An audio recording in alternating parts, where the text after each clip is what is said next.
जी, तो हमारा ये टॉपिक है interconversion of potential energy and kinetic energy.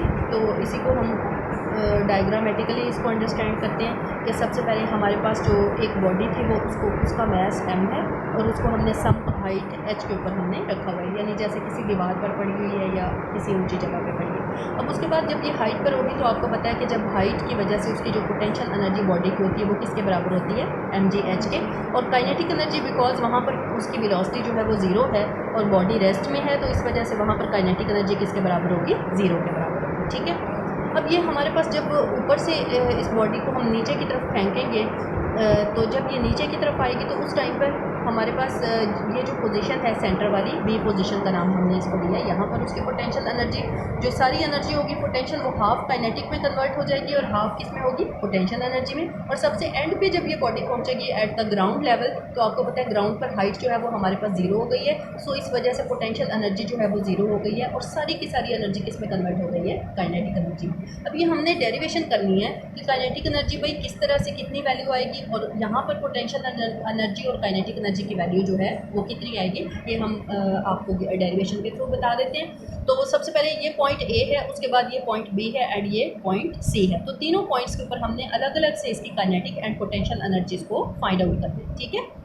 अब सबसे पहले एट पॉइंट ए जो है, ये चले थोड़ा सा यहाँ पे हमने लिखा है कि एट पॉइंट ए जो है वो बॉडी क्योंकि किस पर है, हाइट कितनी उससे कवर की हुई है, h हाइट है, और उसके बाद उसकी वेलोसिटी यहाँ पर कितनी है, ज़ीरो है, क्योंकि body is at rest position पर है। तो यहाँ पर पोटेंशियल एनर्जी हमारे पास, आपको फार्मूला आपने मैट्रिक में पढ़ा हुआ है, पोटेंशियल एनर्जी का फार्मूला क्या है, mgh, और काइनेटिक एनर्जी किसके बराबर होती है, half mv square. But because यहाँ पर बॉडी रेस्ट में है तो वेलोसिटी जो है उसकी वैल्यू कितनी है, ज़ीरो। जब वो हम यहाँ पर पुट करेंगे तो आंसर कितना आ जाएगा, zero.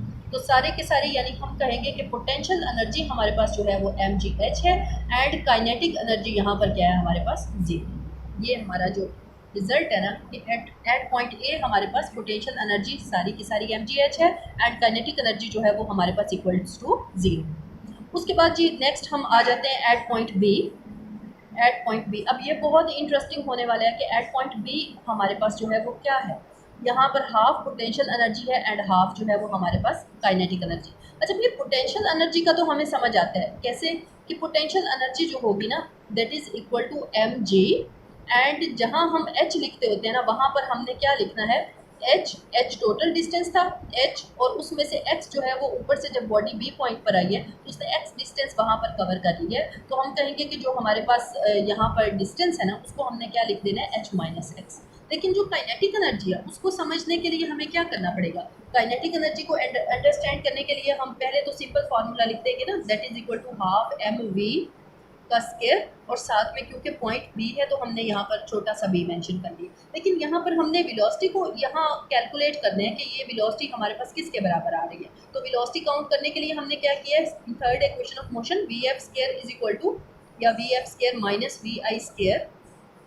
Is equal to 2a और s होता है ना, यहाँ पर a की जगह पर आपने क्या लगा देना है, s g लगा देना है। ठीक है, यानी ग्रेविटेशनल एक्सीलरेशन, और s की जगह पर आपने क्या लगा देना है, s is equal to x and a is equal to g। तो यहाँ पर s की जगह पर आप x लगा देंगे तो ये आपके पास क्या बन जाएगा, वी एफ का स्क्वायर माइनस वी आई का square is equal to 2g। ठीक हो गया। अब यहाँ पर जो आपके पास वी आई थी ना इनिशियल वेलोसिटी बॉडी की, वो क्या थी, ज़ीरो, यानी बॉडी यहाँ पर जो थी वो एट रेस्ट थी, तो इस वजह से वहाँ पर इनिशियल वेलोसिटी उसकी क्या थी, ज़ीरो थी। बाद में तो वो स्टार्ट हो गई ना, नीचे आना स्टार्ट हो गई। ठीक है, तो सम फाइनल वेलोसिटी तो होगी लेकिन इनिशियल वेलोसिटी हमारे पास क्या है, इसकी ज़ीरो। तो यहाँ पर हमने लगाना है वी एफ, और इसका स्क्वायर जो है वो हमारे पास किसके बराबर है, 2g x के बराबर है।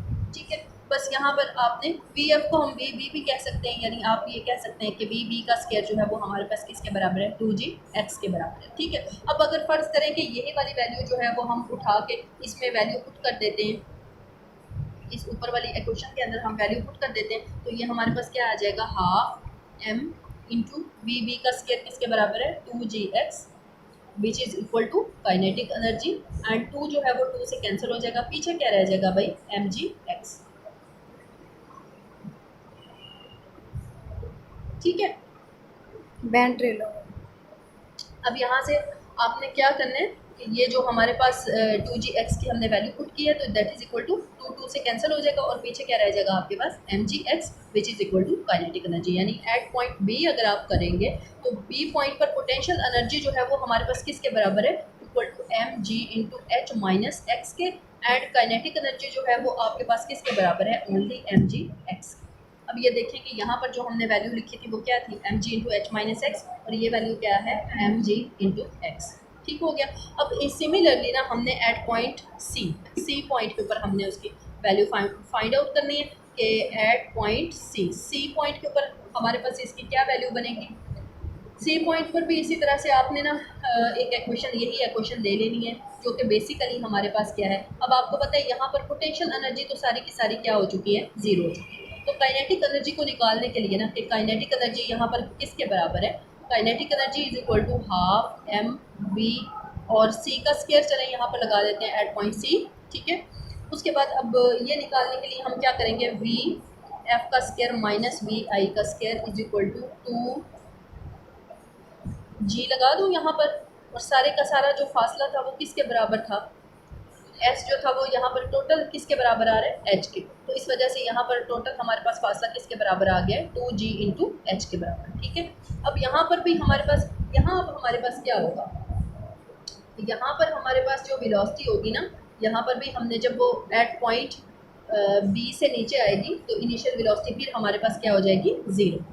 यहाँ पर वी सी का स्क्वायर, इसको वी एफ को मैंने क्या लिख दिया है, V F is equal to V C and V C का square is equal to 2gh। ठीक है। और उसके बाद यहाँ पर अगर आप इसकी वैल्यू पुट करेंगे उठाकर इसकी ऊपर वाली इक्वेशन में, तो ये आपके पास kinetic energy is equal to half M into 2gh and 2 से कैंसिल हो जाएगा और ये पीछे क्या रह जाएगा, एम जी इंटू एच। तो काइनेटिक एनर्जी आपके पास किसके बराबर आ जाएगी, kinetic energy is equal to M G H के बराबर आ जाएगी।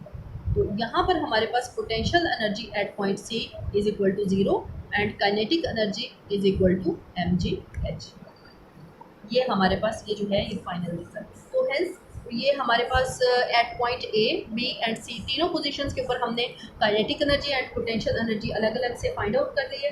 अब यहाँ पर एक छोटा सा फार्मूला बस आपने याद रखना है कि जब देखें, यहाँ पर आपने देखा कि जब ऊपर हाइट से बॉडी नीचे आ रही थी तो पोटेंशियल एनर्जी किस में कन्वर्ट होना शुरू हो गई थी, काइनेटिक एनर्जी में, और लास्ट में जाकर सारी की सारी एनर्जी पोटेंशियल काइनेटिक में कन्वर्ट हो चुकी थी और पोटेंशियल एनर्जी लास्ट में कितनी आ रही है हमारे पास, इक्वल्स टू ज़ीरो। ठीक है। तो हमने ये कहना है कि लॉस इन पोटेंशियल एनर्जी जो है that is equal to gain in kinetic energy. यानी जो पोटेंशियल एनर्जी कम होती जा रही है तो काइनेटिक एनर्जी वहाँ पर बढ़ती जा रही है। तो यहाँ पर आपने जब अगर आप इसका फार्मूला लिखेंगे तो एम जी इंटू दो अगर हाइट्स हो तो H one minus H two, और गेन इन काइनेटिक एनर्जी में हमारे पास क्या आ जाएगा, half M into V two का स्क्वायर माइनस वी वन का स्क्वायर। यानी कि ये हमने उसका एक जनरलाइज फार्मूला लिख दिया है कि अगर हाइट्स जो है वो एक मैक्सिमम हाइट है और एक मिनिमम हाइट है तो H one minus H to यहाँ पर आ जाएगा और ये हमारे पास क्या है, वी टू का स्क्वायर माइनस वी वन का स्क्वायर। ठीक है। तो इसको जनरलाइज फॉर्म में आप ऐसे लिख सकते हैं कि एम जी एच और यहाँ पर आप लिख सकते हैं हाफ एम वी का स्क्वायर, यानी इधर काइनेटिक एनर्जी और इधर पोटेंशियल एनर्जी। ठीक है।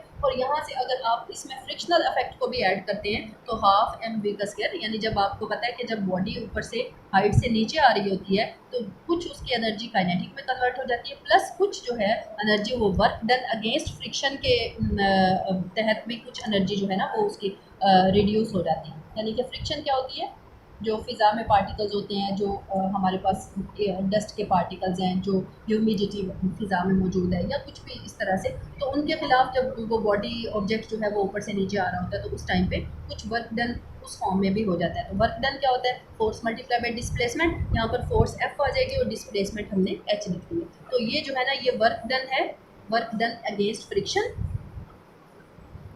वर्क डन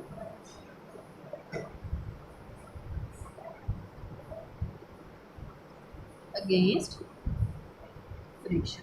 ठीक है। और ये वाली चीज़ क्या है जी, काइनेटिक एनर्जी, और ये चीज़ क्या है, पोटेंशियल एनर्जी।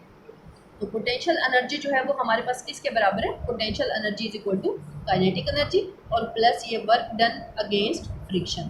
फ्रिक्शन के अगेंस्ट जो वर्क डन हुआ है वो हमारे पास एफ एच, क्योंकि force multiply by displacement is called work. तो work is the form of energy also. तो ये एनर्जी भी इस एनर्जी में ऐड हो गई है, ये काइनेटिक एनर्जी है और ये वर्क डन वाली एनर्जी है। तो that is equal to mgh total potential energy. तो यहाँ पर आप ये लिख भी सकते हैं कि लॉस इन पोटेंशियल एनर्जी तो कम होती जा रही है ना ऊपर से, बॉडी जब नीचे आ रही है, that is equal to gain in kinetic energy plus work done against friction. चलिए।